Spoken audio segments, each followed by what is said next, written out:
Good morning. I-try po natin gumawa ng pandesal na may malunggay. So, may dala akong malunggay from the Philippines. Drinay ko. Natikman ko mga malunggay pandesal sa Pilipinas. Halos wala akong makita na green. Pero ito dadagdagan natin. Here is the malunggay. Remember, malunggay is very healthy. So, we're going to try to make malunggay pandesal. Para naman mag-rest tayo from our reaction videos. So, you see that? I'm very, very tired. Ayan. Gawa na po tayo ng pandesal. So, gawa na siguro tayo ng 5 cups.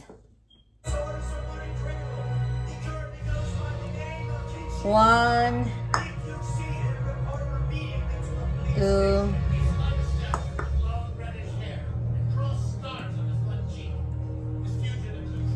3,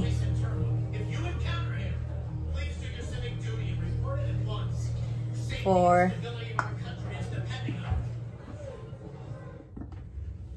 5. So, 5 cups. Tanggalin natin yan. Daming food! Daming food! Lalabas na pa rin? Look. Yan o, ang dami o. Sugar. 1. Kasi pandesal to. So, 1/3 cup. So, 3. At lagyan natin ng salt. Diba? Kasi nga, pandesal. So, siguro yung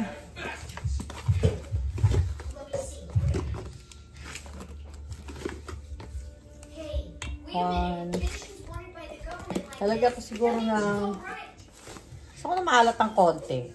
2 teaspoon. Pandesal eh. Tapos, lalagyan ko ng skim milk na galing Pilipinas. Para ano? Para malasa. 2 itlog.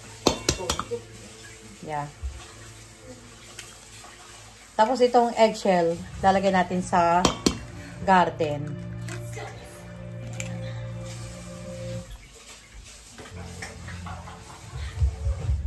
Then, lagyan ako ng oil.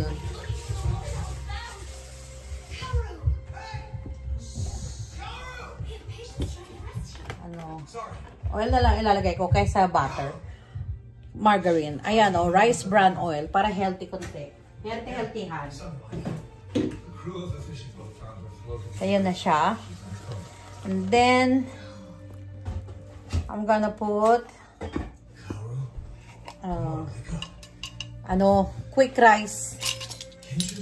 So, dahil 5 cups yun, nakalagay maglagay ng 1 teaspoon, 2 teaspoon, 2.5. Parang half teaspoon per cup. So, 2.5 teaspoon. Okay. Sword is lethal. Its purpose is a violent. Now, maglagay tayo ng malunggay. I don't know. Kasi sa Pilipinas, konti lang yung nilalagay nila eh. So, konti lang din siguro ilalagay ko.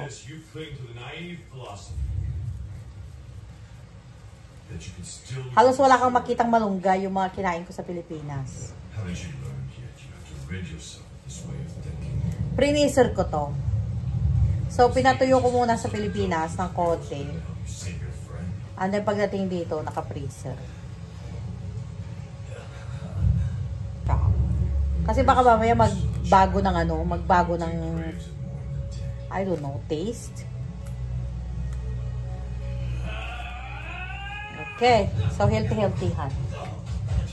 Tanggalin ko yung mga ganun. Para naman hindi tayo nagre-reaction video all the time. Ito, relaxing ko to. Activity ko to. Alam nyo yun? Kasi mula nung nagka-breast cancer ako, kinakailangan na ng mag-relax ng konti. Yung, parang kulang pa. So, maglalagay pa ako.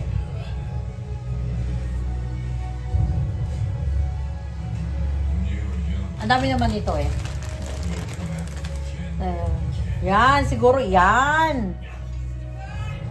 And then, para mag-work yung yeast, kinakailangan ng warm water. Hindi hot ha, warm. And then, magtanggal tayo ng singsing. Kasi yung singsing natin, ayan o, hindi pwede. Lalagyan ng flour. Yan, halo-halo, mix-mix.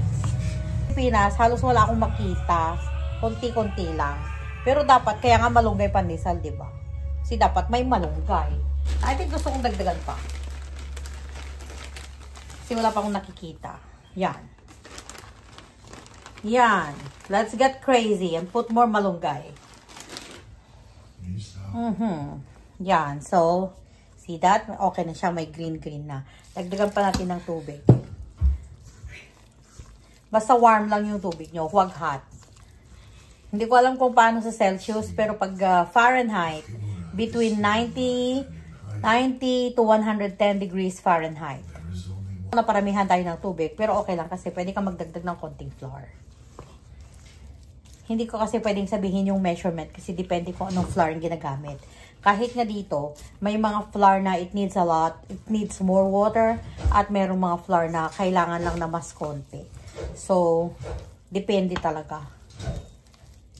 Kaya kung minsan yung mga napapanood nyo ng mga cooking show, hindi siya magiging kagaya ng napanood nyo because sometimes, actually, hindi nila pinapakita lahat ng sekreto nila. Kaya nga ito, pinapakita natin na ganyan. Incorporated na lahat. Tignan nyo, oh. Diba? Ito kasi, talagang ito, ilalagay ko to kasi, ito pwede mong ilagay sa oven. Pwede kang mag-knead dito. Pwede mong maglagay dito ng hanggang 500 degrees Fahrenheit na heat. Okay, natin dyan. So, blossoms in spring, stars in summer. Parang medyo malagkit pa, di ba? Gawin natin to sa day off natin. Para relaxing. Yan.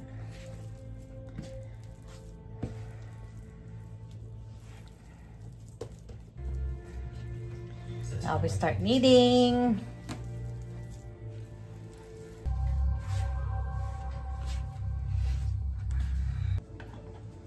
It's only when you understand the weight of it, what it means to those you hold most dear. The ultimate technique can be learned.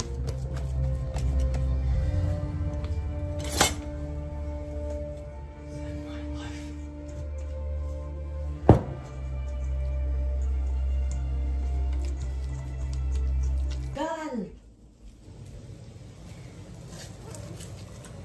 So you're gonna cover this with plastic.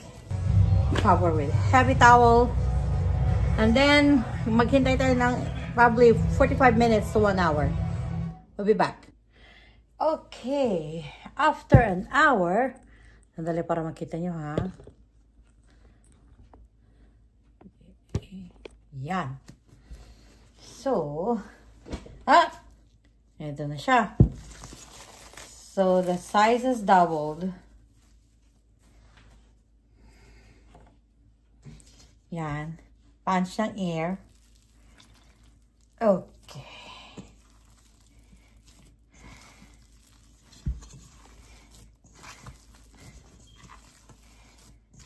Alright. So, yan.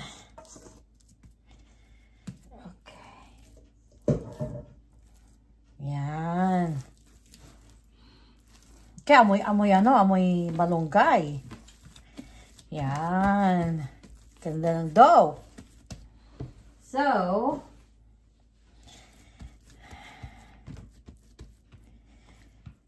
I don't know, malalagyan ba natin ng cheese o hindi?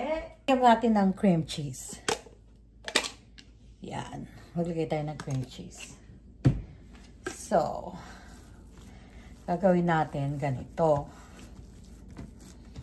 Basta every time na you work on dough, flour, kinakailangan, pinagre-rest mo yan.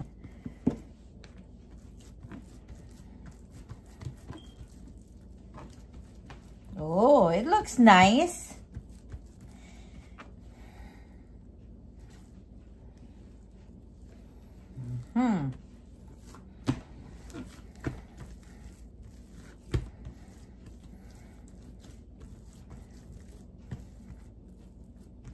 Ganda.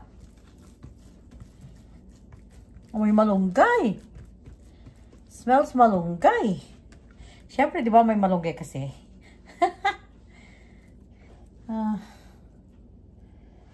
Siguro yung iba, lagyan natin ng cream cheese. I don't know. I'm thinking.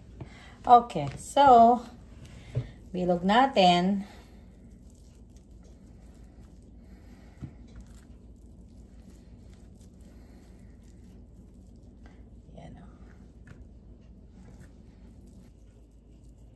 Okay. Nakakainin na lang. Yun.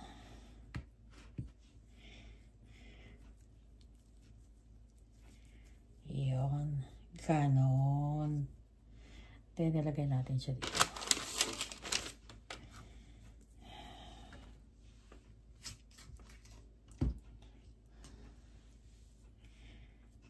Sarap naman ng cream cheese eh. Diba?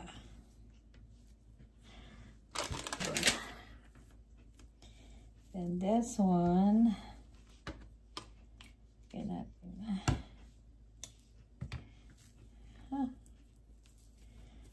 then one more step. Oh, plain breadcrumbs.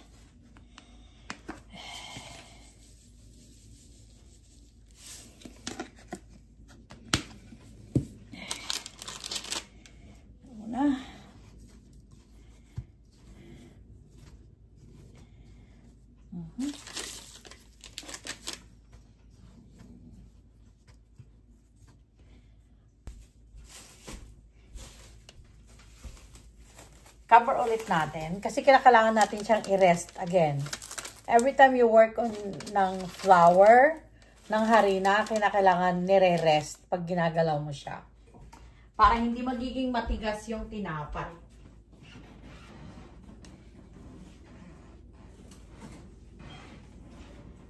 Okay, so we're going to cover it. We're gonna rest for like probably 20 minutes. Yan. Tatakpan ko pa rin siya ng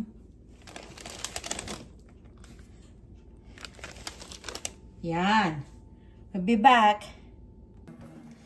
Papatry natin kay Derek. Mainit. Oh, yan. Try mo. Try! Oh, ang arte-arte. Don't video me daw. Oh, may Oh, ano? I'm trying to video you. Lumalayas ka. Binit.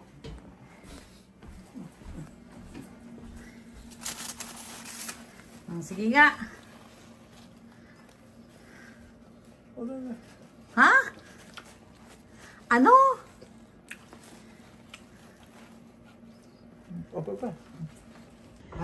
So, tikman na natin yung ginawa natin na malunggay pandesal.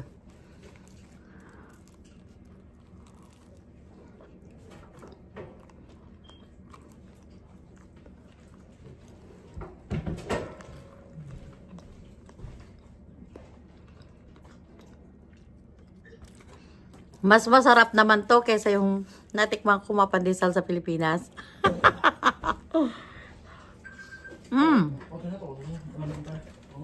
Are you gonna bring? Me? Yeah? I don't know. Good. Binit.